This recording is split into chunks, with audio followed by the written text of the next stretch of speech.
very good. Welcome, Professor Bertaud. Thank you very much for coming all the way from New York. I hope that this turns out to be a very fruitful, useful set of discussions over the next 5 days. Let me just very quickly say, everybody knows Professor Bertaud, so I don't need to introduce, everybody knows everybody else here, so let's not go through the formal rounds of introduction, etc. There is Professor Bertaud's accomplishments are all here, and he pinned them up, and you can see that someplace. But all of us know. This discussion, this seminar came out of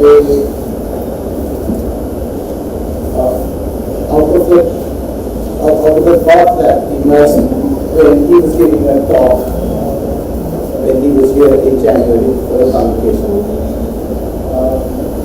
Alain, as you know, has thought deeply about urban planning for many decades now, and has engaged with urban planning and the statutory urban planning also across the world in many different contexts, in the US, in China, in Eastern Europe, in Latin America, in South Asia, everywhere.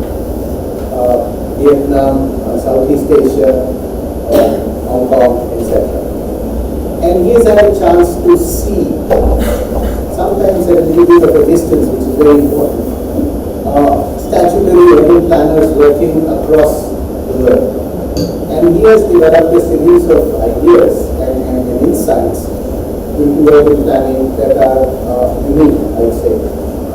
There is really nobody who puts forth the sort of, who deals with the sort of issues that he is concerned with.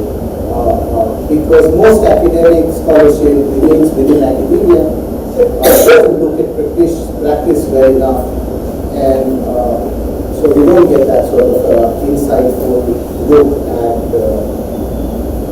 statutory urban planning well over in many places.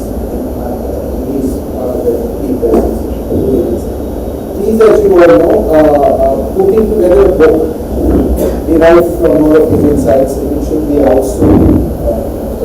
In October 26th, his book will be launched, which some of us have read the first drafts of some of the chapters. They are already available as on the Malone Institute site. You might want to take a look at some of those today or later on if you haven't already seen them. Those are chapter drafts in the form of papers here. And this book is coming out soon. So he was giving a talk, and he's given a number of talks here on how to look at urban planning, what are the issues, where do we go wrong, what we might think about. And it happened to me when he was doing this talk last time in January here, that wouldn't it be terrific if we actually sat down once with him and figured it out completely, more concretely than in the sort of abstract context of in the abstraction that we have in lectures. How would we plan? What would a plan of Ahmedabad look like if we took many of the ideas that he advocates seriously? So I said to him, why don't we all get together, teachers get together, and these are questions that we are faced with when we teach people in class. What do we tell them? I mean, we are going to have a different way of looking at planning. How do we answer the simple questions that come up as we teach how to make a development plan for children? Basically, all of us at some point or the other have to face those questions. And so this is a discussion about that, very simply. Vignesh has been very kind in sort of helping organize this. Rishika and Muslim, they are also thanks very much. So there are two people assisting Vignesh in putting this event together. So I mean, the general format, I think, has to be as informal as possible. This is a discussion. We are not here for it's really a nice long conversation that we have, asking all the questions we always wanted to ask, but didn't have a setting in which it would be asked. Didn't have a setting in which we could seriously pursue those questions. And so let's keep it as open, as informal, and as possible.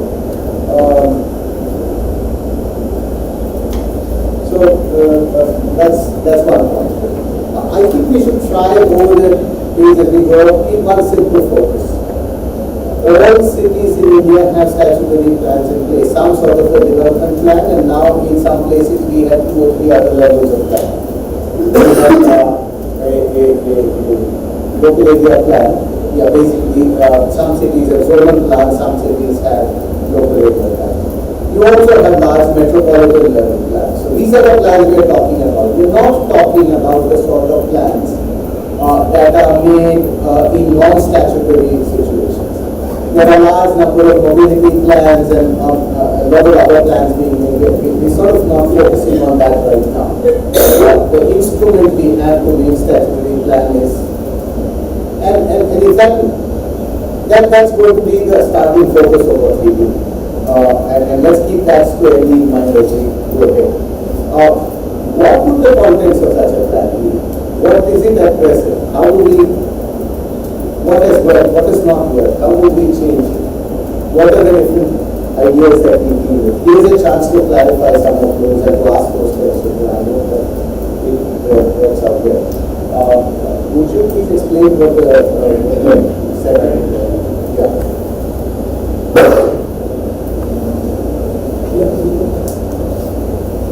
So, in this agenda, we can discuss already with Prof. Phatak and Chirayo and Bimal and Prof. Bertaud.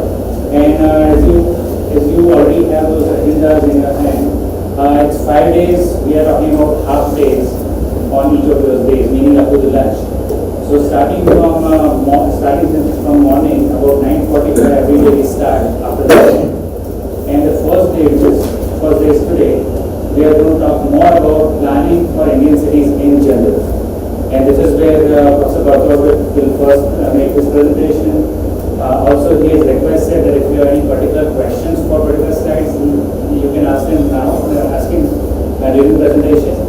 But if there are any longer conversations or discussions, then he can reserve it for the later. After the presentation, we have a short break. And then again, we'll get together for a roundtable discussion. And Professor Phatak will lead the roundtable discussion. Also, we have requested all of you to get some of your questions for the roundtable. So those are the questions pertinent to each different topics. You may keep with you, and in the roundtable discussion we can discuss it. So that the first day is, as I said, more focus on general planning. Day 2 is more about urban development and zoning. And again, in the same fashion, Professor Bertaud will be presenting first, and then we have the round table. Day 3 is about building regulations and housing. Day 4 is about urban transport and mobility. And day 5 is about urban infrastructure, environment and equity. And also you will see urban management in there, in the title of Professor Bertaud's presentation. So it's combining all those topics there. Again, we know and we understand that all these topics are kind of overlapping. So we may have some overlapping discussions, but we would like to keep this kind of discussions pretty much focused on each day. Otherwise, we'll just mix up everything. And the idea here is to not really kind of remain in more like a shallow level, but for each topic we'll go deeper into the discussion. So that's the main intent. Now I think what I'll probably do is shall we start with the presentation? Yeah. So I request Professor Bertaud to start with the presentation. Hear me clearly without me using the microphone. So that should be easy. Thank you so much for inviting me. For me, it's always a pleasure to come back to Ahmedabad. I've started working in Ahmedabad many years ago. I worked in the World Bank. I think the first time I came was in 1980, 81 or something. And it's always a pleasure for me to see it. Every time a little different. This morning, for the first time, I was able to have a walk around the riverside, which is a really extremely pleasant early in the morning like that to have a turn. So, let us start on our subject.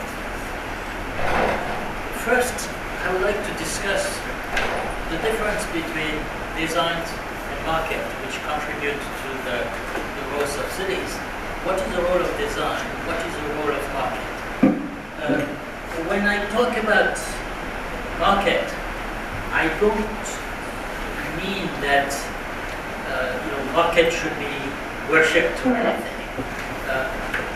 Whether we agree on the outcome of market or not, if we do not understand how market work, we will never succeed in changing the outcome of market. So, depending on your own, I won't say ideology, but say approach to planning, you may want to contradict market maybe 50% of the time. That's fine. But you'll be successful only if you understand how market works. I compare market to, you can compare market to evolution, for instance, it's a mechanism. You can compare market to the force of gravity. It's something which is always there.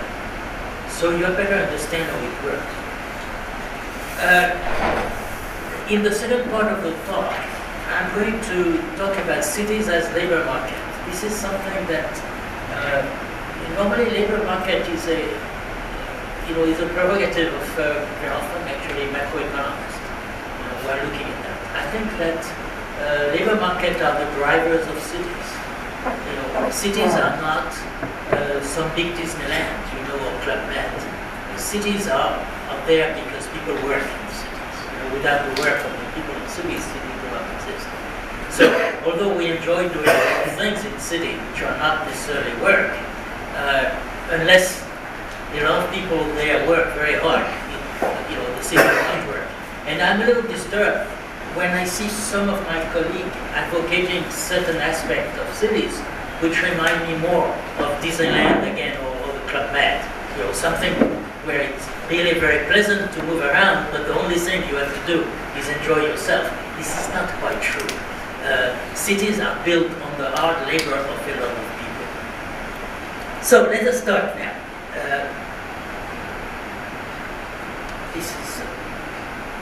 So design and market. Let us look first at design. So design is top-down. When you design something, you need a designer, and you need an objective function. For instance, if you design a bridge, you have to have very narrow, I would say, specification that how wide will be the bridge, what will be, how long will it be, what will be the load on this bridge, and for instance, if it has to carry trucks, at what speed. All these things will be an input in the design. You cannot design anything without, or rather, I would say, narrow specification. What is design? First, when you design something, it should be accurate as possible. For instance, if you design this bridge, the rebar have to be, reinforcement bars to be placed accurately. You cannot, during the construction, decide where to put them, or allow somebody to change them in the middle. So you have to be very accurate. At the same time, once a bridge is designed, it's not going to evolve by itself. It's someday you need to carry more lanes. It's not going to enlarge by itself. You have to redesign a new bridge, probably demolish the bridge which is there and design. So that's the essence of design, is that it has to have an objective function, but it cannot evolve by itself. You have, when the function is not fulfilled, you have to redesign it, demolish and design. So this is a case for when you design a house. It's a bit like that. From time to time you have to change the house. You have to do a new design. Sometimes you have to demolish the house to build a new one. Sometimes you just add one room or two. But basically, you need a new. You cannot expect a design to change by itself.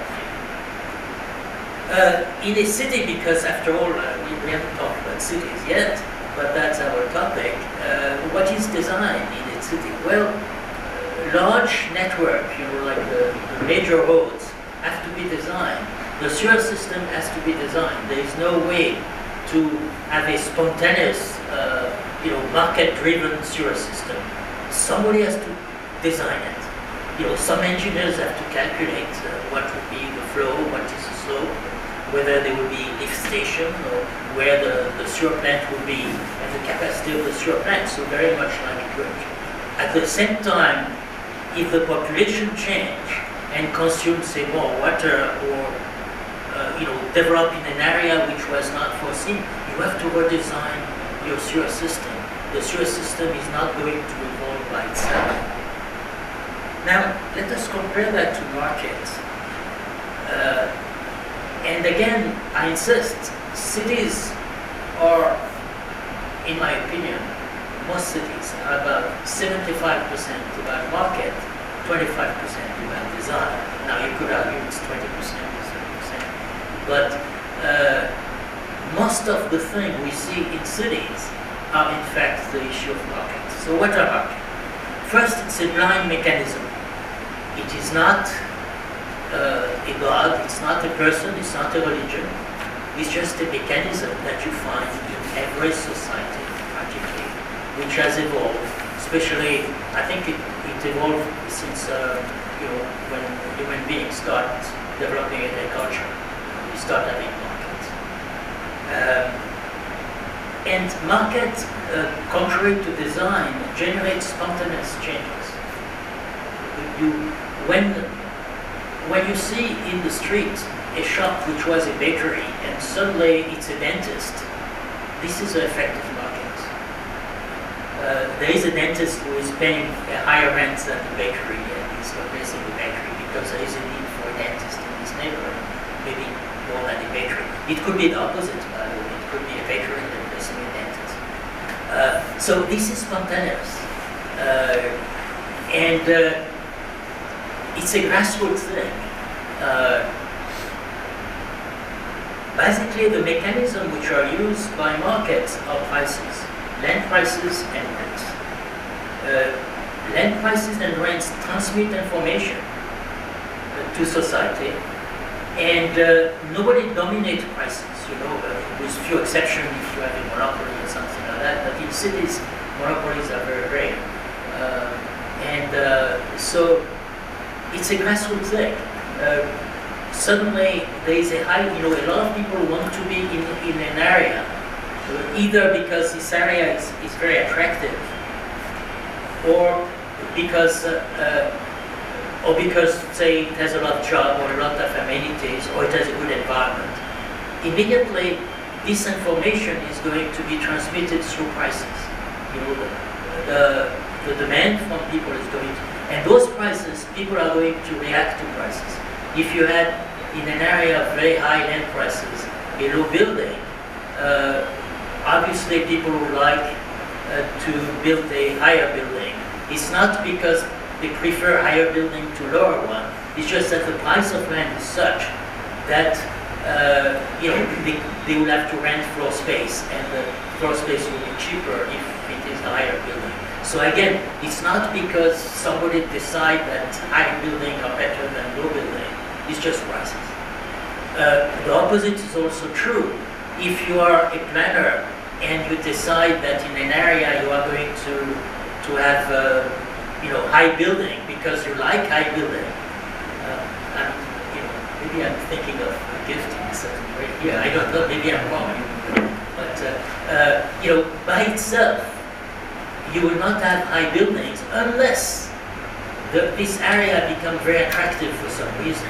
And a lot of people are going to pay high price for land. It's really the high price of land to generate high building. So, an example of,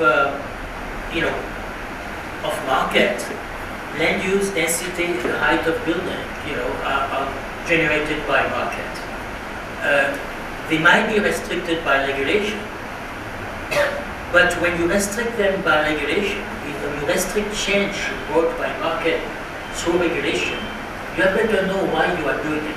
I'm not saying that there are no examples where you should do it. It's about, for instance, say you have a wetland and you want to preserve this wetland. It happens that this wetland is very well located and will fetch a high price if it was on the market. You may decide to literally abolish the market in this wetland. That's fine. You have to understand that this land has not lost its value unless you have a way of enforcing it. That means declare it as a park, put it as an amenity. Just to draw a green area on your map is not going to make it, to keep it as a wetland. You have also to know that in order to decrease the pressure on this wetland, if there is a high demand for it, you have to give an equivalent or even more land somewhere else, which is as attractive as this wetland, so that the pressure will go away from the wetlands. So this is what I mean by understanding markets. I'm not saying again that you should just follow market blindly. We know that markets sometimes give strange results. We know, for instance, that industries dumping their waste in rivers is an outcome of the market. Unless the government price pollution, this is what you will get. So obviously, this is one area where you will want to intervene. Market also show itself in cities through transport. Not, if you have a metro or a BRT, this obviously will be designed. You have to take the decision to have a BRT. You have to decide. Your engineers are going to find where is the best place to have a BRT. They may be right, they may be wrong, but it's going to be done through design. Other means of transport, for instance, the emergence of two-wheelers, taxis, and now the new form of taxis that we find all over the world, like Uber.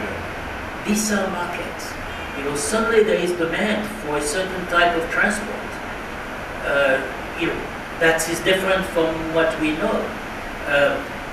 Now in the States and in Asia, you find a lot of, for instance, electric bicycle for rent, which is this is market. It's a new form of transport. Planners who have been surprised by it. It was not planned. Planners didn't have an idea about things like that, or something like Uber, for instance. And the most interesting thing now in Uber is not Uber in a way. The traditional Uber is a substitute for a taxi. It's a little cheaper. It's easier to use. But now you have Uber Pool, and you have even in the States now a new company called Chariot, where it's an app, and you say, well, I live in a suburb of New York, in New Jersey, and every day I go to NYU, at 9 o'clock in the morning. Could you accommodate not a big bus, a microbus, with maybe 5 or 8 passengers? I think they have 8 passengers. That means that, from this part of New Jersey, you have a bus going every hour, which contains 45 people. But if you could have a microbus of 5 or 6 people who are going in the same direction, it will save about half of the time, because it will not stop 72 times on the way. So what you do with the app, you say, I would like to go there from there at that time. And the app collects how many people are, not necessarily from where you go, but on the way, and could be picked up. But then you will have only 5 or 6 or 7 stops instead of 72 stops. And so again, this is market. It's possible because of technology. Imagine that in this area, if you could also later get driverless cars doing this itinerary, then again you will save it. You will save enormously on the price of transport. And this will be much cheaper than taking a bus, not only faster, but cheaper than taking a bus. Again, a reaction of market. So, I think that any question at this point, or worry, or... Now, what I think, excuse me, urban planners should do is do their planning. That means planners have to do some design, as we have discussed. The main roads are designed. You cannot have main roads without design. Sewer system, heavy transport are designed, so you have to design it. But when you design it, you have to be aware of the market reaction to it. If you have a metro station, and if your metro's network is well designed, by the way, you will increase the value of land around the metro station. So you have to be ready for it. Your part of design will be to look at the public realm, that means the sidewalk around the metro station. All these sidewalk link to maybe high-rise building which will grow around it. The attitude which had been used in Mumbai, for instance, for many years, long ago, was to say, well, if we have a railway station, we don't want congestion, so we will prevent high-rise building there, or because to prevent congestion. Preventing congestion in itself is not a valid objective. A city which is not congested at all is a city probably without jobs. Detroit is not congested right now, and I don't think it should be a model. So it's clear that you should not promote congestion, but you are going to have a heavy use, and you have to design the sidewalk, probably the access to this building. Maybe you will ask those buildings to be accessed from the road, to have a wider sidewalk. There are many ways of doing it. Certainly you have to design something to bring those buildings. On the other hand, I think it would be a terrible mistake to restrict the height and the density of building around it, although it is done all the time. A lot of people now are talking about transport-oriented development. Transport-oriented development is completely legitimate, but basically it exists because for many years planners were restricting the densities around transport nodes, and suddenly they discovered that densities will be useful because more people will use public transport. So in a way they are trying to invent a regulation to correct the regulation. And it would have been better just to say, well, we are building a metro, let us see what, how many people are interested in it, and let us build it. If the sewer system or the water system is not enough to accommodate high densities, redesign your water system. 1 kilometer of sewer pipe or water pipe is much less expensive than 1 square kilometer of land. Land is always more expensive than at least in cities, than infrastructure. So the idea that, well, we have designed the water system and it will not support a density higher than 150 people per hectare is a terrible mistake if you want to restrict it, because, by the way, planners think they restrict densities, they don't. In Mumbai, for instance, which the whole regulation were built in the old days to restrict density, so you have kind of a garden city in a certain way, with the famous FSI of 1.33. The highest densities are not in high-rise buildings. The highest densities are in the slums, which are horizontal. So you don't control densities. You can control the height of building, you can control the amount of floor space which is built. The more you restrict the amount of floor space built, the smallest will be the consumption of people using this floor space. Therefore, the density will rise. And the poorer the people, the highest will be the density.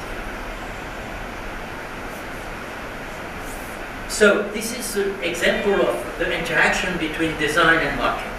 So let us now, this was a little theoretical, let us look at at something a bit less theoretical. This is an example of what happened when you have purely market. Here I have an example of New York battery area, where the Wall Street area. The network of streets was designed in the 17th century, and it has remained about the same. Here you have a landfill, so the streets are a little wider, but basically Wall Street has its name Wall Street because it was a wall to protect New York, which was New Amsterdam at the time. So it has remained there. First, you see that as soon as you set up your right of way for streets, it's practically permanent for hundreds of years. Whatever the land use change. At the time where Wall Street was built, most of the building were 2, maybe 3 stories maximum. Now you have skyscrapers. You are among the highest in the world. The street network is exactly the same as it was in the 17th century. Now you see here that this is a small area, 600 meters, and except for this street which was added later, you have practically no street connecting this to other part of the city. So if you are living in a small village like New Amsterdam, it was a village really, it's fine. But when the city grows, you need a network which allow people to move from one area to another. And we will discuss that more in detail when we talk about labor market. We see here the example of Paris. This is the Marais area. So it's a center. It's one of the most expensive area of Paris. The streets were designed by markets in the 16th, 17th century, particularly. The land use changed many times by that time. First it was a nobility, then it became more popular, and even craftsmen subdivided the dimension of the nobility, and then eventually it became again gentrified, and now you have some headquarters of corporation here, this very prestigious 17th century building. So you see you have a change of land use, modernity, transport, everything changed. The street network is exactly the same as it was practically in the Middle Ages and the Renaissance. But what is missing here, you cannot see here, you cannot imagine a city of 12 million people which will grow by having streets which are 4 or 5 meters. Again, you have the example here in the old city of Ahmedabad. It's exactly the same thing. It reproduces in a different pattern. Streets represent also a way of living, but basically this is this.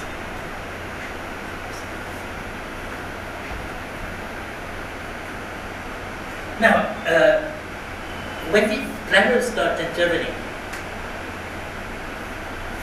to be European-centric, I will start for Western Europe, the Greek cities. The Greek cities in Europe were the first one to have planners who design a network so that you could move from one part of the city very easily, and also to divide what was public from what was private. On the private lot, you had the effect of market, who decided whether you had a shop or you had a residence. The rich people will consume more land, and the poor people less land. That was market. But what the planner did was put a limit, a very clear limit between what was private, what was public. What was public would not be submitted to market. What was private was. So, on top of it, the Greek planners put amenities which for the Greek were absolutely indispensable for the life of the city. So one was a forum, and when you had also the business and the tribunals, and where people meet. But you had also amenities like theaters and also sports ground that the Greek felt was absolutely indispensable for the life of the city. Even a small city, after all, Miletus was, I think, at the top, maybe 20,000 people. It was not a very large city, but it had a theater. It had, which was built by the state, by the way, and it was considered to be.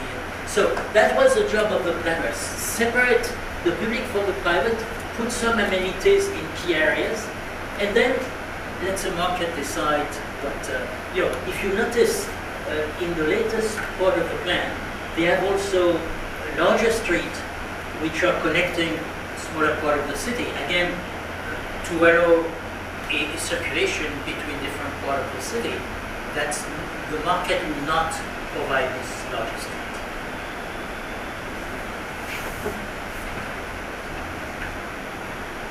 Now, closer to us, we have the example of Barcelona, Ceuta. That was in the middle of the 19th century. Barcelona was this at the time, and this, and this. Now you wonder why you had this and nothing in between here. After all, Barcelona is a very old city, very, very elaborate culture since a long time. Why it was? Because there were fortification, and fortification of the 17th century took a lot of space. There was this angle so the guns could be shot, and military. And here, the military were all from Madrid, by the way, the central government. The military wanted to keep a line of sight for their guns, so they prevented any development here, so that their gun will have. So that's why the city could not go. It has to go there, which, as we know, and we will see when we talk about labor market, was not a very efficient way of distributing the population. So they eventually destroy the fortification, and they say, well, what should we do now? And most of the planners at the time, the city asked for the competition of planners. Most of the planners would have a plan for just this, seriously. And Ceuta was the only one who said, let us do the whole thing. And imagine that suddenly, I think he made a plan for more than 10 times the existing population right away. And I think that was absolutely the right decision.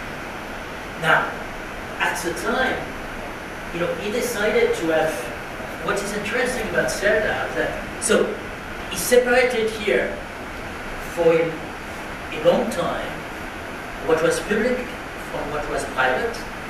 He introduced diagonals also, plazas, but he went beyond a bit what the Greek did. He said, let us look at it. He decided to have a design on the private plot.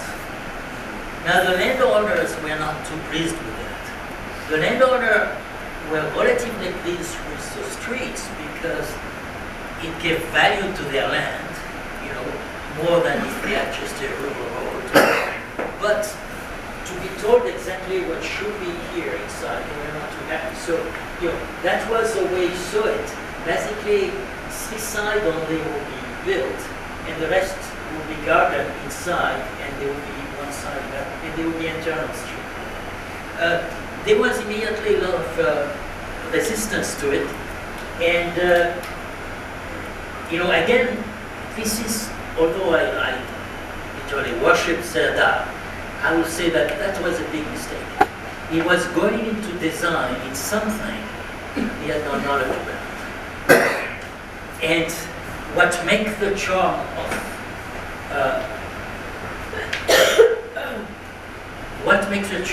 of Barcelona is exactly that within those blocks you have market. You don't have a design like, say, the Corbusier design or something. And this is a superb photo that I took from the National Geographic. You see here how every block is in fact different. That's also a characteristic of markets. Markets create diversity. Design creates uniformity. Sometimes uniformity is good. When I design a plug for my computer, I want uniformity. I don't want every designer to have different plugs, so that's good. If I have a street, I would like this street to have about the same width. I don't want the street to vary every 500 meters. So uniformity is good for certain things. Uniformity is not very good for language. Here, you see, what is interesting is that the CEPT lines are very diverse. You know, some lots are small, some are larger, some are inside the internal street, you know, they're smaller. You see here, for instance, that here they have they have managed a terrace, which we use. Here they have a handball court, which has been designed here, some trees around it, and on the side you have a basketball court here. Others do not have that. Others have some open space, others have not. Would it be better if all the open space, all the open was open, you know, like Serdar designed it? Well, yes, it would be nice, but the density of Barcelona would be much lower. The prices would be still much higher because there would be less land, and commuting would be much longer because you would have to go somewhere else. People would not adjust to what is there. You know, what makes the charm of Barcelona is this diversity of land use. You know, in one area here, you will have a restaurant here. After that, you will have an office building. After that, you will have a pharmacy or something. It's this diversity generated by market which creates the attraction of Barcelona. And this changed all the time. One thing Cerda did that I think was very important was to have 5 meters sidewalk. At the time, it was considered to be extremely wide sidewalks. That allowed also in some area, and in particular in the corner like that, to develop terraces where a restaurant or a cafe overflow. And as we will see later when we talk about the market, you know, labor market, this is where in fact people meet each other, and this is where ideas are exchanged. It's not always only the university. Sometimes the good cafe can have a very important importance in, you know, spreading your lead. Look also what the municipality did relatively recently. You know, if you are a pedestrian here, normally, in the traditional way of putting pedestrian crossing, you will have to go like that, and like that. Right? So if you go 5 or 6 blocks, which in Barcelona is rather pleasant to walk because again the diversity, you still have it's a little frustrating to do that, you know, every time. So people tend to jaywalk a bit, but that is dangerous. So what the municipality did, you see here, they designed pedestrian crossing, which are flush with the sidewalk and go across. So that's a little traffic engineering. You know, they will have to change traffic lights the way the lanes are designed to do that.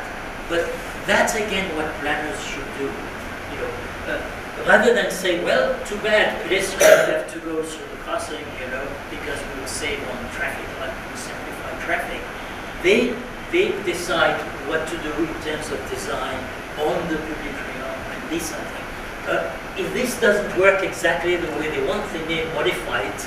You know, in Tokyo, for instance, they have pedestrian crossing which goes diagonally, like that, for instance. It's another way of using the public realm and designing. This is design. The market will not, well, the market inspire you. If you see a lot of people jaywalking here, you say, okay, let us design something so they will not jaywalk, rather than give them a ticket every time they jaywalk. This is a picture I took once from the inside of the block. So you see, the block is entirely built here. So, but quite often they have developed the terrace, you know, like on the roof, and they are using it for sometimes public function or something like that. So again, here you have a lot of possibility. Now, let's get to Ahmedabad. So, what is market? What is design? Well, the network of the main street here is obviously design, and this is something, without design, we should not have that. You will have the traditional roads which linked Ahmedabad to other cities, which were there, obviously, but that would be it. And then you have some rural road going to villages, you know, and that would So here, it was, I would say, a bit similar to Cerda, in Barcelona. They established, and what I like about it is that the plan went far beyond what was built at the time, the built area. So it established the right to build for a large area. Then the inside was built through TP schemes. And that's again a peculiarity of Gujarat. I mean, although you have TP scheme in a number of countries, done maybe slightly differently. And TP schemes are in fact also a mix of markets and design. Some of my colleagues sometimes, they know I've been working in Gujarat and they say, oh, TP scheme is a wonderful idea. Why don't you give us a manual and we will do it right away? And I tell them, TP scheme, to do it on the ground, it's a bit like a musician, if you have the partition of a Mozart concerto, the fact that you have the partition will not allow you to play Mozart in Carnegie Hall. And the TP scheme, I think, are a little like that. You need a lot of practice. You need probably to be adapted also from culture to culture. It's a wonderful system as soon as it works, but it requires, like playing the violin, it requires a lot of practice. So let us look now at market and design. This I've taken a bit arbitrarily an area that I look at Google. On Google it says Shania Kapuri. I'm not sure if this is the right name. Okay. And so we see here, this is an image in 2001. We see what is developed here. And then I think after the TP scheme was implemented, this is 2008. So you see here suddenly, there was a beginning of a structure here, but for instance here there was nothing, only field and limit to the field. Then suddenly you see appearing a structure here. So this is again the product of TP scheme. It's a mix of market and design because in order to the officer who designed the TP scheme had to take into account the price of land. It's not just a design like Cerda did inside the block. And so he has also to negotiate with his landowner. The landowner has to agree at the same time. If they resist completely to the scheme. So here we have this interesting mix. Now, if I go at a lower scale, I go here. Let me go to the next slide, which has, this is 2018. So if I go to the lower scale, inside the blocks that the TP schemes are, then you have also streets, you have building space. But this, if you look at that, you see a uniformity here, which to me, and correct me if I'm wrong here, is due to land use regulations, subdivision regulation, which are a form of design. It doesn't leave that much possibility for the market to invent something new or to react to new requirements. So here you see design here clearly, design and market here in this sense. And then here a new aspect, market obviously because those houses are sold on the market, they have to clear the market. If they are too expensive and nobody wants to buy them, the developer ceases to exist. So you have market, but mixed with regulation, which are design. Because when you do a regulation and you say street have to represent 30% of the land, or they have to be 12 meters every thing, you have to have parking lots, you have to have this. This is design. That means you have yourself decided on numbers. Those numbers, you may have a mathematical formula to find it, I don't know, but it's still arbitrary. There's no way, and there's nothing wrong as being arbitrary as soon as you know it is arbitrary. If you think it's, a regulation is an inspiration from God, then you are in deep trouble.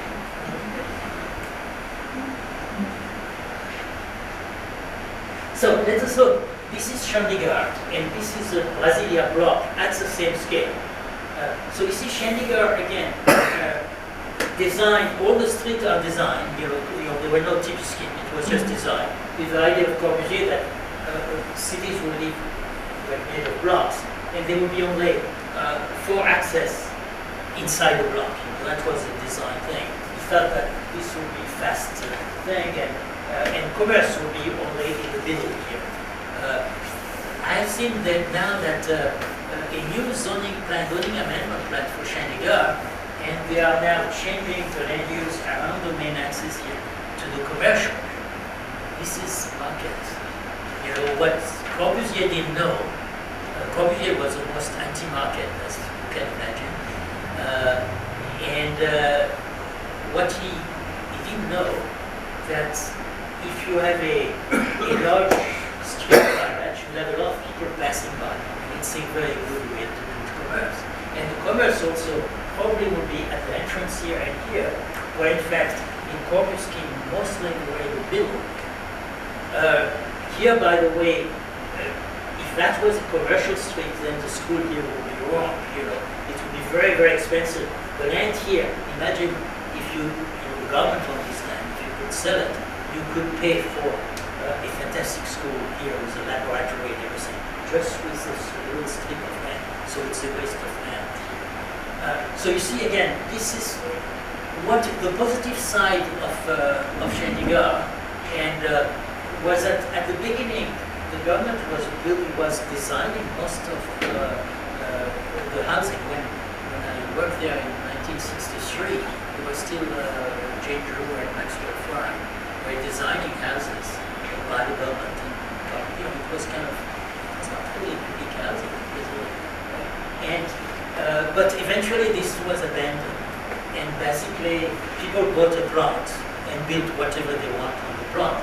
And now I think Chandigarh, you can say at least the individual plots are developed with the constraint of regulation, but basically reflecting market. I mean, if you have a pharmacy somewhere, it's not because in the design it says pharmacy, but it's because the market, you know, is producing a pharmacy.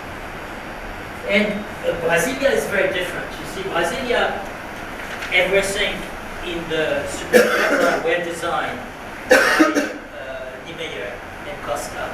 And see, these were the only commercial building which were allowed. So they have decided how many there were, not one more. They have decided also that, see, this was the main entrance to the Super Quadra. They have decided also, a bit like Corbusier, that those shops will face the garden inside. Anybody who knows anything about shops know that the shops face the road. And you know, they would like to use a garden for parking rather than, you know. So again, the designer here didn't know anything about markets. And so they resisted, they closed some shops at the beginning, saying, you're not allowed to open on this side, you should open on the other side. Eventually, market prevailed because those shops have to survive. If not, they close. So, you know, you have electrification here.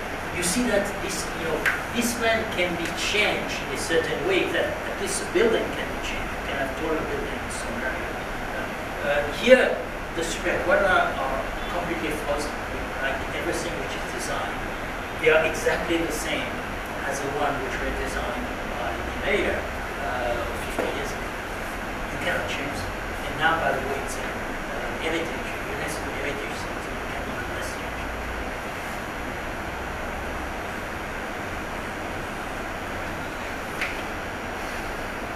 By the way, you see here also an idea that came from Corbusier that to destroy streets. Corbusier, we'll see later, hated streets. You know, it was strange because he was living in the Latin Quarter in Paris, you know, near Saint-Germain-des-Prés, which, to the opinion of many, is a very, very nice pedestrian area with a lot of shops, galleries, bookstores, and something like that.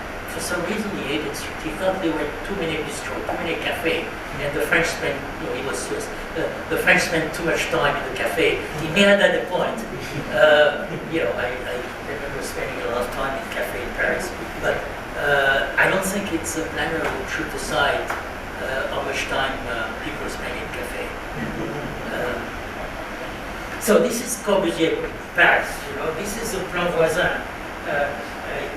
For those of you who know Paris, this is in the La Cité, this is Notre Dame here, this is the Louvre Museum here, and the Tuileries Garden, and this is Place de Vosges and the Marais here. So Corbusier, because he hated the street, decided that housing was to be towers in the park. In fact, they were two functions. Either you live there, you work there, and then you jog. And that's it. So the idea, if you want to optimize that, if the function of a city is working, sleeping, and jogging, maybe this is a very good city. But not everybody will agree with this definition of a city. And as you notice, as soon as you design something, you have an objective function. And this objective function leads to a uniform design. Because there is only one function. Like if you have a bridge, which have to carry the span of this thing, you have an optimum design. And so you end up with an optimum design. And he had absolutely no problem destroying a large part of Paris where probably 500,000 people were living there. And saying, well, I know what's good for you. You are going to live in those towers. You are going to have plenty of sun compared to what you have in those streets. You will take an elevator and go jogging. So you see, this is design, a pure design, without market at all. It was never implemented, fortunately, but practically in a democracy, something like that could never be done, it's gone. Corbusier, at the time of the Soviet and the Nazi, quoted them because he thought, and rightly so, that a design like that had more chance to be implemented by the Soviet or the Nazi. Unfortunately for him, they never get along, so he didn't have a project there. So he saved his reputation, although the intention was there. Now, when you want to ignore market, this is an example from China.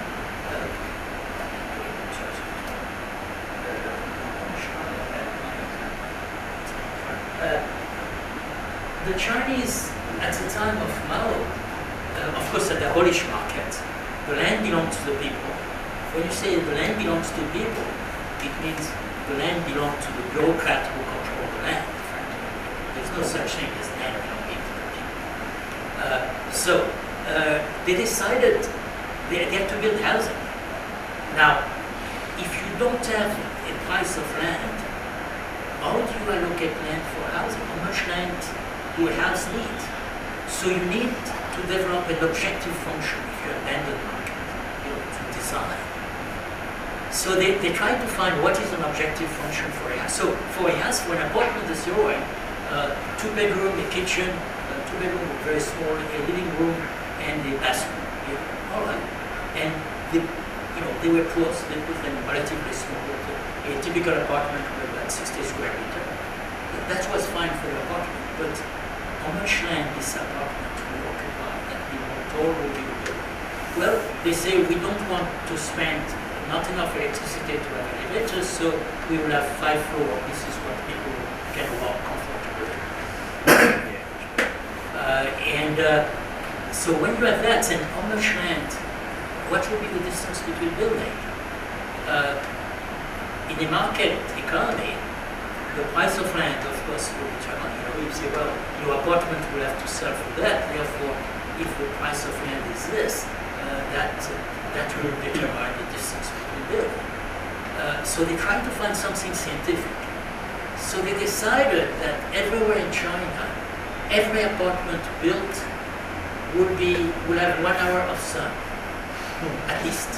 That means on the winter solstice, at 11:30 in the morning, the distance between building should be because of the angle of the sun at this latitude.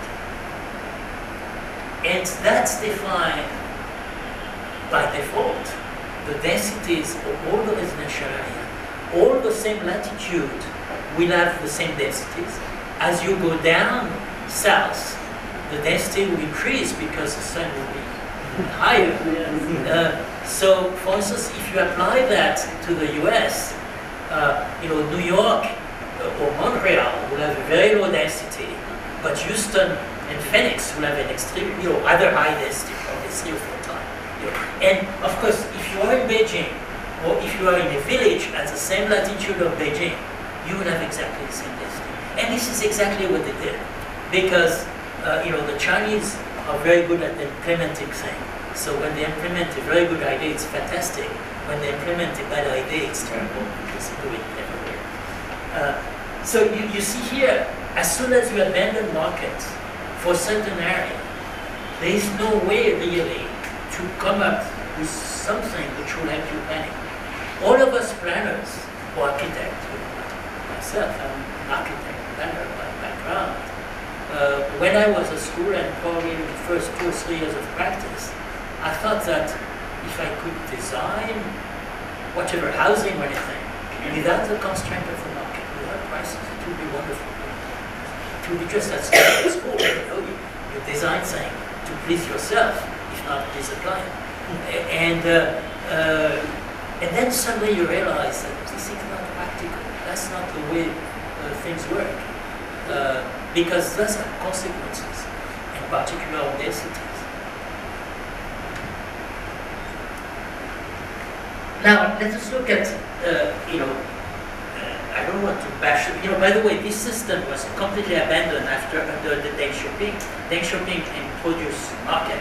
He didn't introduce market because he liked market. He wanted to reform the socialist system.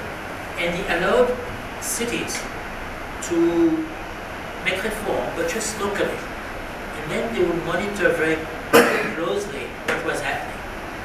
And at a certain time, the first city where they had most reform in Shenzhen, where they were allowed in particular to pay salaries based on skills rather than fixed by government. And therefore the people there had to buy their own houses because their salary was much higher than everywhere else. And suddenly they realized that many factories, say manufacturing bottled water, for instance, most of their activities were in fact managing the housing estate of their employees. And they realized that that prevented, all their capital was in fact in land, in building. It was not in machinery. So they realized little by little that unless they introduce a land market and a rental market, they will not be able to progress and develop the economy. So it was not at all because Deng Xiaoping read Milton Friedman or something like that he shifted to market. It was just that they tried many little things, and they found that every time they introduced market, it worked a little better. And little by little, now, the Communist Party, 4 years ago when they had their Congress, declared for assets allocation, market is the best way to allocate resources. Because this is something I wish planners in New York will inspire themselves from the Communist Party of China. So here is Pudong, example of Pudong in Shanghai. This is the way Shanghai looked in 1984 when I was working there at the time. You see, there is a relatively wide river here, the Huangpu, which is about not quite double the Sabarmati River in width. So it's a pretty wide river. And there were no bridges, there were only some ferries. So the center, the CBD of Shanghai is here. But this part, which is very close, was completely undeveloped. There were some warehouses, because there were some ship, the plant was embedded. It was mostly rice paddies. It was very low-lying. And the city, the airport was here. So the city was really developing towards Europe. And even, China at the time was opening up, and the big company like Hilton will start developing new hotels. They would put their hotels somewhere between the CBD and, because they thought that was the direction we ended up. Now, suddenly, when they start reforming, so that was in about 89, they start mentioning the possibility of opening Pudong. So Pudong, the new, is this spot, which is right, in fact, in the center of the city. So here the Chinese realize that if you could give access to this spot, land value will come up. They could develop skyscraper for a new financial center that they could not do here in the traditional center, because, by the way, in the traditional center they have quite a bit of heritage also. Art Deco building and some of that they want to keep. And also, the Chinese at the beginning were not so keen on what they call bourgeois heritage. But many of those buildings had meetings of the Communist Party in the early time, so they wanted to keep them as a souvenir of, Mao created this, or, so they had a lot of heritage for slightly different reasons that we would have. This is what Pudong looked like about 4 or 5 years ago. If you go now, you will see there are 2 more skyscrapers which are taller than this one. And this is seen from the CBD. Now, this is not design. You see, it's very different from the event. You see that some of the buildings are relatively, this was the first building which was built. That was a government building, relatively low, not using land very efficiently because the land market has not decided. The first building were relatively low like that because developers were trying their hands, but they were not sure about it. And the infrastructure which was linking Pudong to the rest was only emerging. I have to confess that I was working with the World Bank at the time, so this is the way it looks in 1992. You see, there was an industrial area here, but mostly warehouses. This is the river. That's the Shanghai CBD, and the airport was in this direction. The only linkage were ferries. This line of ferries. So there were 4 ferries. The ferries sometimes would be every hour or something. So not really something which is a good yes. And so the Chinese government asked the World Bank whether we would be willing to develop the infrastructure in Pudong and finance it. And I was involved in the group, decided that, and I voted against it because to develop this relied entirely on what the government was going to do instead of tunneling and bridges.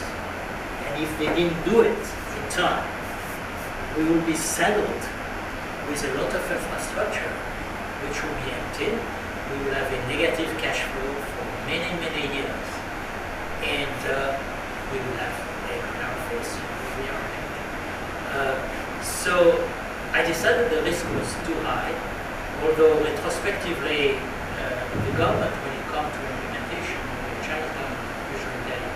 But you see, the value of this land was entirely dependent on the infrastructure. Without the infrastructure, this land has still no existence. And this is what they did. In a few years, they built tunnels, bridges, many of them, and not only, so the land value here increased, and that explained the skyscraper enormously. Suddenly you are very, very close to the CBD. At the same time, you do not have the constraint because of heritage that you have in the CBD. So you had this kind of, not only that, but of course, the main airport became on the side of Pudong, and suddenly the center of gravity of the city, which was going southwest, is going southeast. And so it changed completely. Suddenly, not only you had the new CBD close to Shanghai, but you had the back country full of apartments and factories and things like that, which were going. So suddenly, this became the new center of gravity of Shanghai, where before it was. So you see here, this is a good combination of markets and design. Design is infrastructure. Now, if they had designed bridges and metro in any other area, it's not certain that it would have been successful. It was the location of this piece of land, which suddenly was very far away, and because of the bridge and the metro become very close. So any urban economist could have predicted relatively easily the increase in land prices, which would explain then the high density. So yeah, I'm losing track with my okay.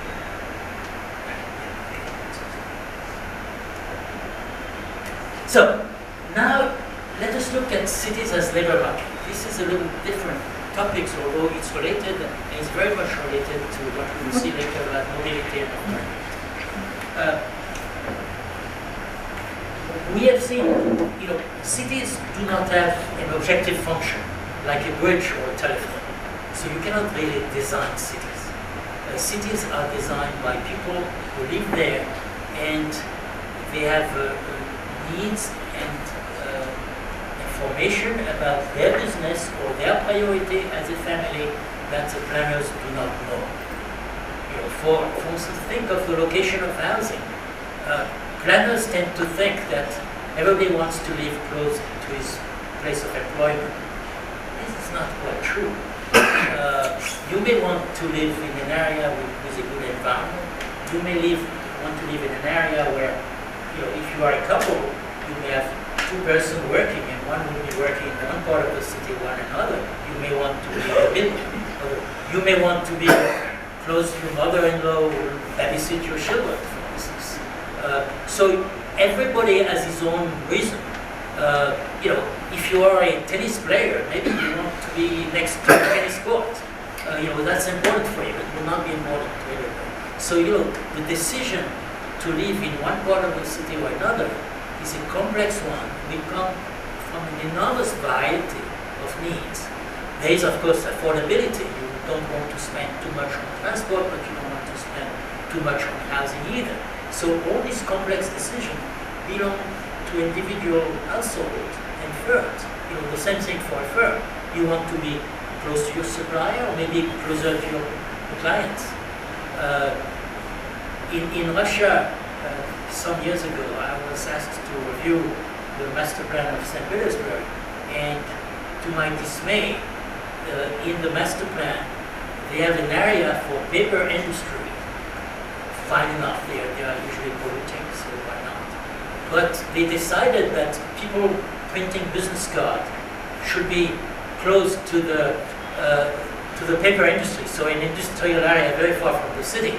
Obviously, I don't know much about that, but I assume that people printing business cards will want to be close to their clients and close to the CBD, where they can deliver. So you see, that's where planners sometimes make a mistake trying to optimize. You cannot optimize. You have to leave the people take their decision on this. So, labor market, what does it mean? It means that first, economists, macroeconomists tell us that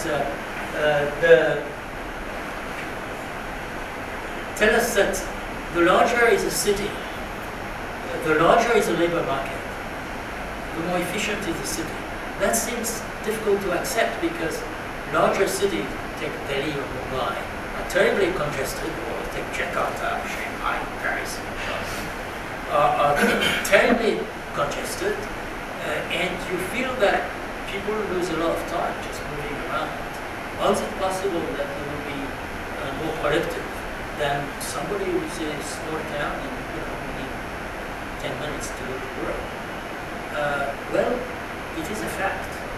Look at the statistics in India, but look in Indonesia, in China, you see that large cities per capita produce a much larger share. Economists explain that by saying by putting a lot of people together in close contact, ideas spread more easily. People are able to select their work also more according to their skill. You have skills because of the studies you did, but you have also a lot of skills that are personal to you. Some of us are good at managing people or having good contact with people. Others prefer just to dig into data and produce things and equations. And all those people are very valuable. The important thing is that there is a labor market, so the person who made maybe mathematics studies but is really good at contact with other people will find the right job, which might not be using mathematics at all. And the one who is really good at digging into data find also the right job. And that is not when you get out of college or get out of high school that you can find that. So the labor market is really the possibility of selecting a job and changing jobs as you go, and until you find the right job. So you see, again, this is something that urban planner cannot optimize. They don't have the information.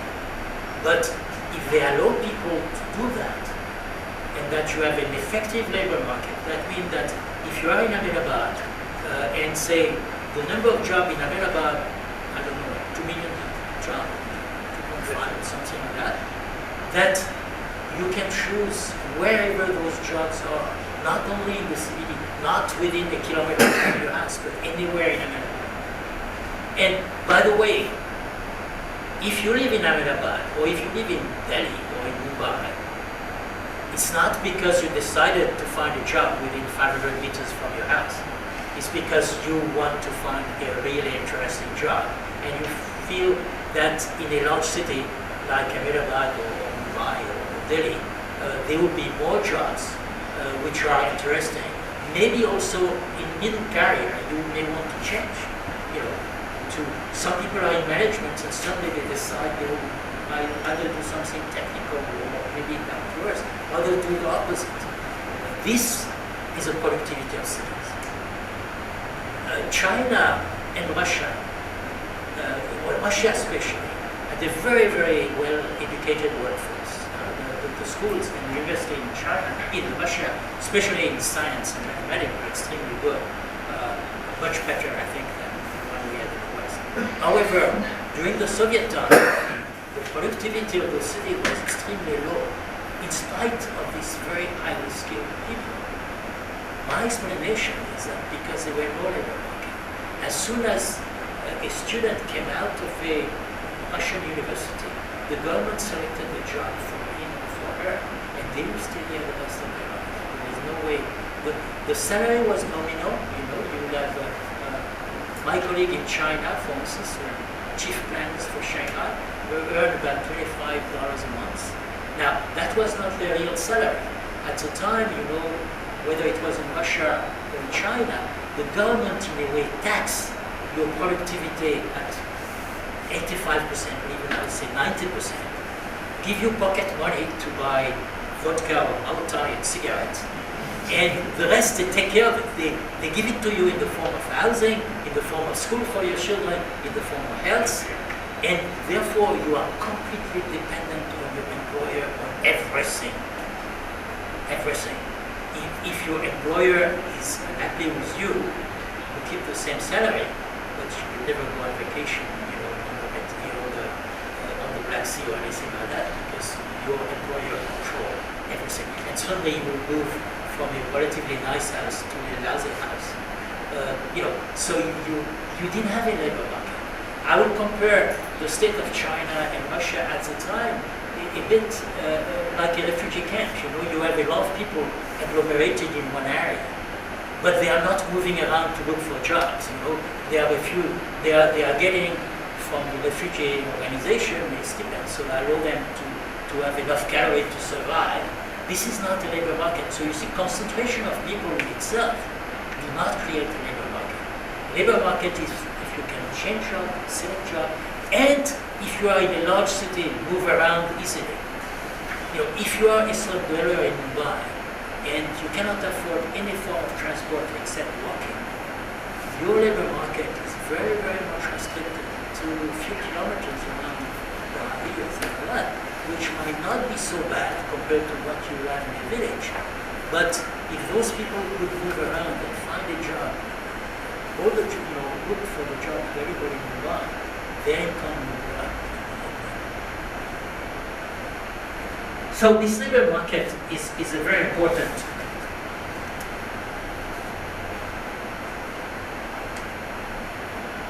So, economists explain that with agglomeration economy, scale economics, knowledge spillover. This is, you are familiar with this graph, I go over it very quickly. In a monocentric city, the jobs are concentrated in the center, so everybody will go to work, commute from the periphery to the center. This model works well for city below 1 million, 1.5 million, where a large number of jobs are concentrated. You have another model like Los Angeles or Atlanta, where the jobs are really spread all over the place. And so the trips, the commuting trip to go to work, are nearly random. You have dispersed origin, dispersed destination, where here you have concentrated. Most cities, Ahmedabad, I think is like that now, have a concentration, some concentration of jobs in the center, but many jobs in the periphery. And so you have a mix with the two systems superimposed. As the city grows, our experience shows, even in cities with a very strong center, like Paris or London, with a lot of amenities, traditional center, most of the jobs going are in the periphery. They are not in the center. So this model even dilutes itself to one more like that, although you still have a center of it. And then you have the last model here, which never exists, but I represent it because I see it on master plan all the time, which is a wonderful model because you could have a very large city without transport, without large commuting time. You could bicycle to work, every day or walk. And the idea is that you have a number of small monocentric cities where you either the planners are very smart and they manage to put you next to your job, or you are very smart and your spouse follow you wherever you go, and you are allowed to locate next to your job. And that's what. And whenever you change job, you change houses, or you change spouse, maybe.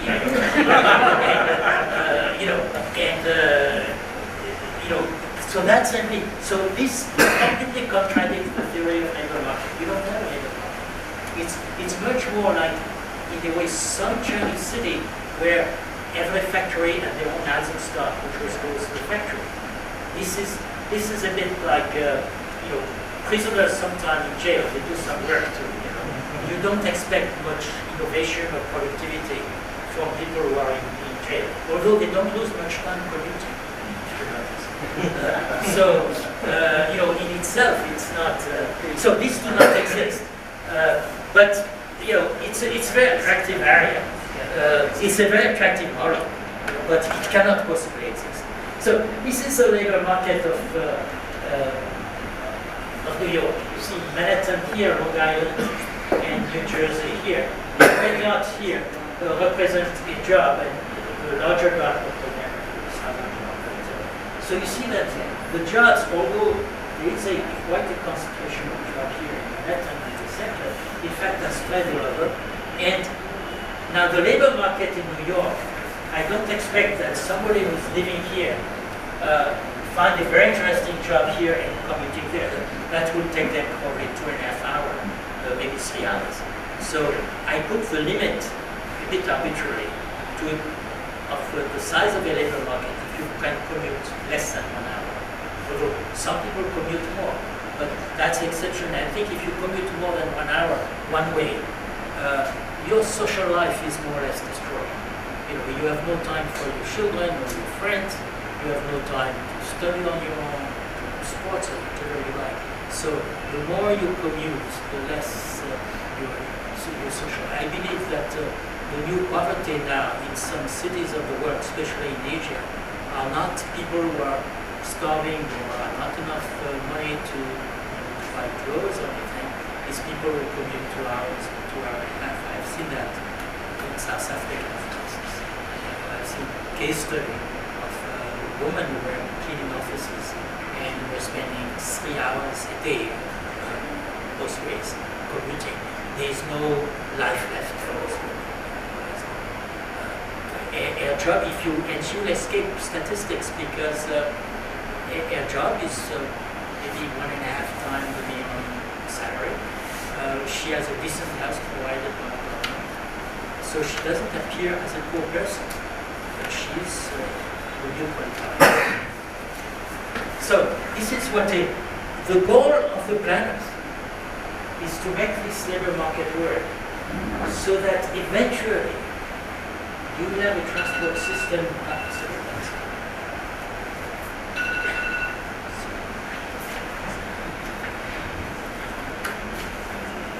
transport system which will allow to go from one part of the city to another in less than 1 hour. Now, we are far from it here. So that means that the labor market of New York, which is about, if I remember well, New York metropolitan area, which is about 8 to 10 million people, is in fact fragmented into probably 3 or 4 labor markets of 3 or 4 million people. You would expect somebody who live there maybe to work, to look for a job up to here, and somebody who live here to look for work maybe up to here, so it's only 5. If you could manage, and this is what the Chinese are trying to do now, to expand the labor market on a much larger area and to be an effective labor market, that means that you can go from one quarter to another with express train and the last mile. Then, the Chinese are talking now of labor market of 100 million people. And they do not have yet the transport system which will allow them, but they are working on it.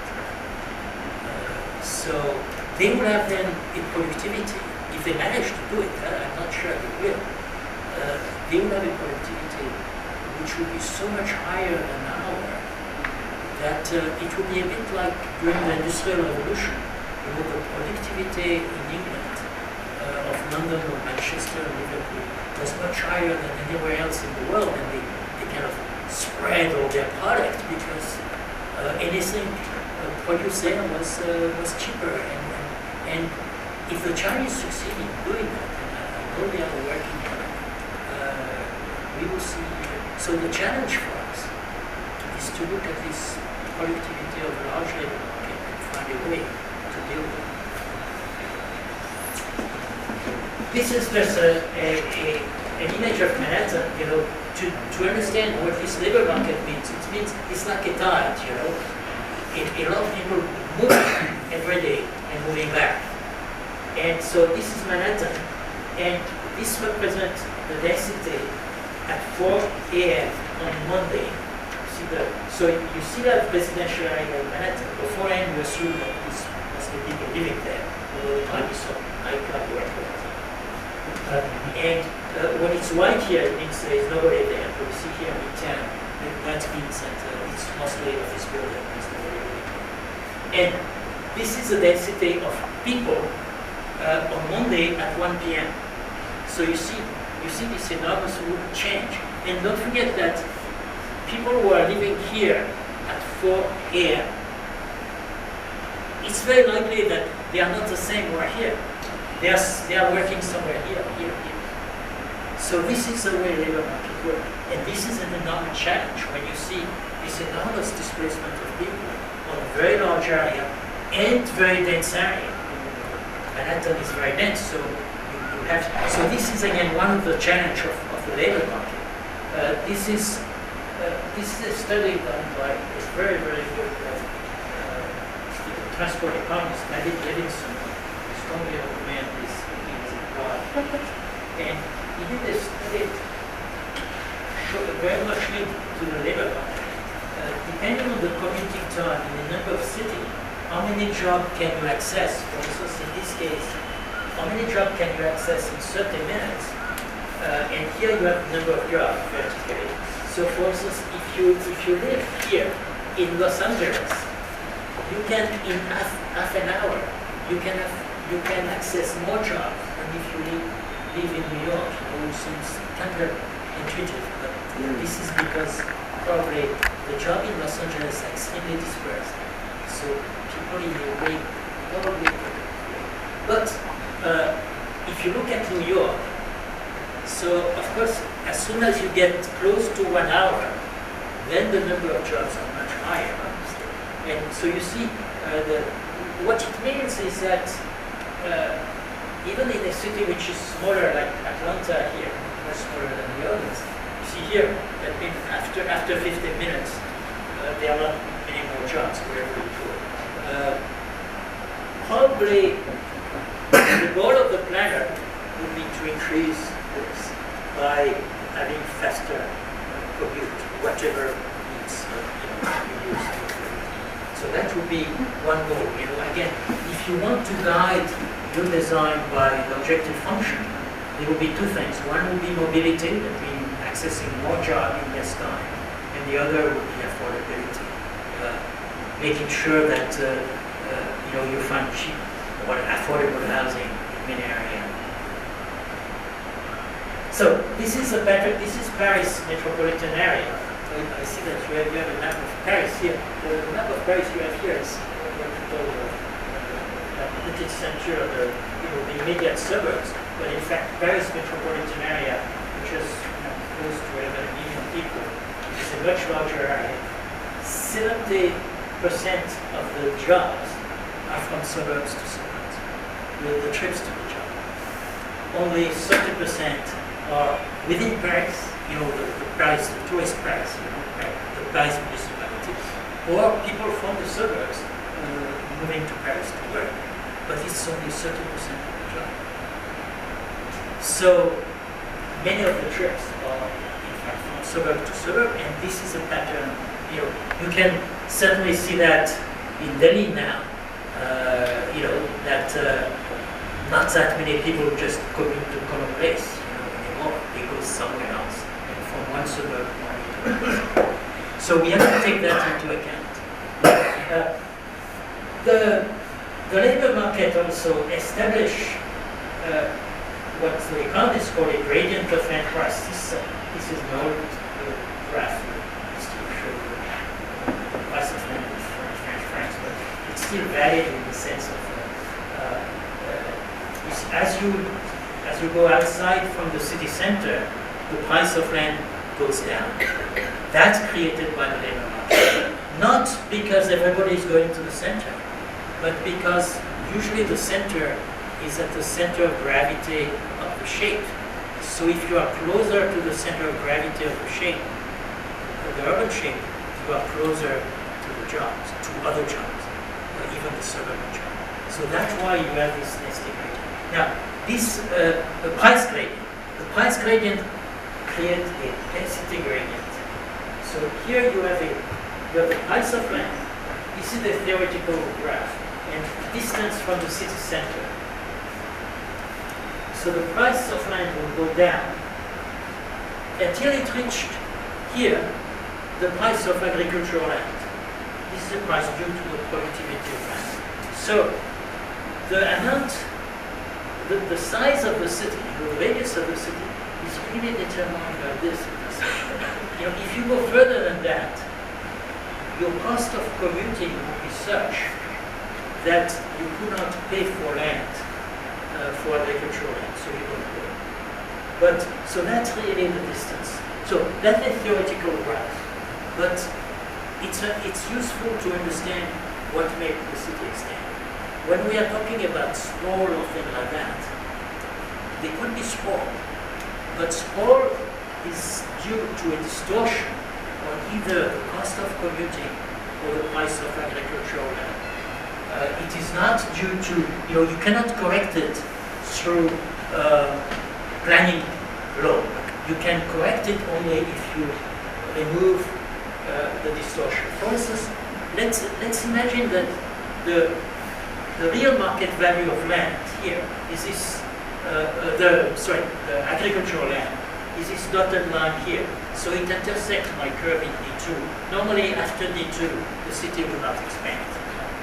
However, the city, the government, use eminent domain to expand the city, like the Chinese did for a long time. And therefore they don't pay market price. And therefore they expand.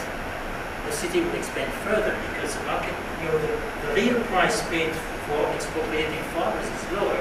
So the city is expanding. And you could say that this is poor in a way. But if you want to correct it, if you just put a green belt here, that will not do it. Because this will also shift. You will have income will be different, means of transport might be different. So a green belt is permanent, it's design, don't forget. Design is permanent. You have to do new design to change it. Where market, this point and this are not permanent, they are just automatic. So it's not a good idea to expropriate an agricultural land below market price. If not, you will have sprawl. But correcting sprawl is you can do it by getting prices right. Now, if you subsidize gasoline, for instance, you are going also to expand this. It will reduce, the price of transport, so it will allow you to go much further.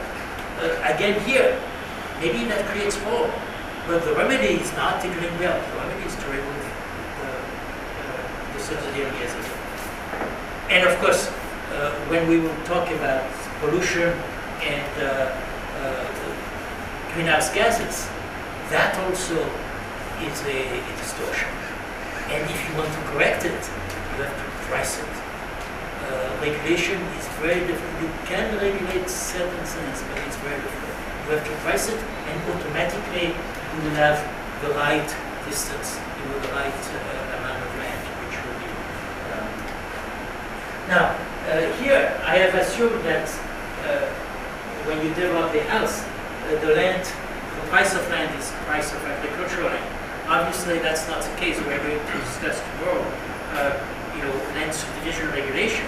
So, in fact, when you buy land from a farmer, 1,000 rupees a square meter, in fact, by the time you develop it, your cost is 2,000 rupees, or maybe 3,000, 5,000. That depends on the regulation. So, this regulation, in fact, lifts and reduce in a way the area of the city, because depending on the distance, then you have to, because of this price. Now, you see this, don't forget we're speaking about labor market. So normally you will not have formal development beyond this point to be, because you have the, spice of land development here next. But imagine that you're already a farmer and you live here. Commuting might be, if you have a motorcycle, you don't pay for housing. I mean, you have the housing of your parents, you don't build in your house. So you are going to commute. If you can develop also informal housing, if a farmer doesn't want to pay land, sell land to a developer and develop land himself, making it impossible, they will be there. Don't forget, it's a labor market which defines authority. So if you have relatively cheap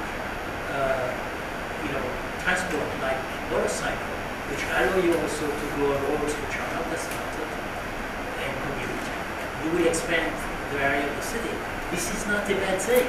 You expand the labor market for the people. You have relatively poor people living on a farm who can afford a motorcycle. They are going to be employed. They are going to have more money, probably get a better education for their children. There is no reason to fight them. But you have to be aware of the phenomenon and deal with it. And maybe then you should have different standards in the periphery to allow people with lower income to locate there. Because if you don't allow them to locate in this former subdivision that we have seen in the TP scheme before, they will develop lower, there will be a supply of lower standards which will completely escape any control. And they will be there, and it is not a bad thing. It is not a bad thing. Those people are employed. They set up their own standards. I'm not saying that necessarily, the government should not get. I would like the government to get involved. We will see when we discuss affordability, some success story like that, to have several types of standards who are affordable to lower income. I think that's. So, looking at city as a labor market, point to two major issues that we will discuss later. Mobility and housing affordability. There is no effective labor market without mobility. Think of the old Chinese city with people working from their dorm to their factory. This is not the labor market. And without affordability, because if poor people are pushed into very few areas of the city, probably they are not able to participate in the labor market in an effective way. They are very limited, and therefore they pay the price for it. So this is, looking at the city as a labor market gives us a slightly different approach from, again, we're not talking about Disneyland here. where you can locate all the places which are nice and we would like to walk around. You have people who have to work every day and sweat. And those people after that, from their labor, they can develop all the things we like about city, like concert, music, museum, restaurant, social event, whatever. But the substrata of all this urban activity is labor. It's a labor market. Thank you. I have one last conclusion. I think maybe what I showed is mostly related to science, even if sometimes economists are called dismal science. But it's still science. We calculate them. We calculate how many people have access to jobs and whatever. Don't forget that decision. Science can tell you what happens if you do that. It cannot tell you whether what you are doing is good or bad. This is either political or ideological or even religious. The science has no way of telling you whether a computer is good or bad. It's all depends what you do with it.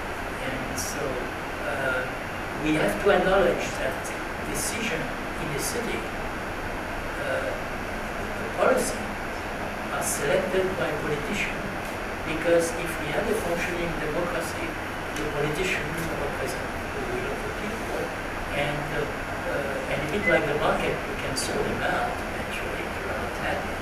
But basically, there is no scientific way to say this city should develop that way.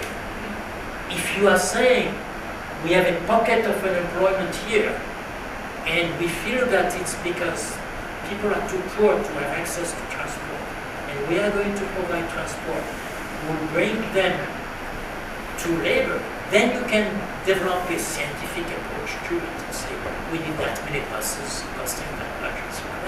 That's legitimate. But the first decision is to say, those people are poor, we want them to be employed because they are unemployed. This is not a scientific decision. This is a political decision. And a city is confronted with many different priorities. You are well aware of environment versus economic development. Sometime you have to, and this cannot be done scientifically. We will discuss that on the last talk about management. Why, in particular, discussing the UN goal. Why you have to do a trade-off between some of those goals, and those trade-offs are purely political. It's a scientific way to say this is a light amount of, let's say, deterioration of the environment that we want to tolerate to get this light amount of it. It's political. And then you try and you see the result, and then you modify the methods as you go, and you throw away your politician. You obey them. Thank you.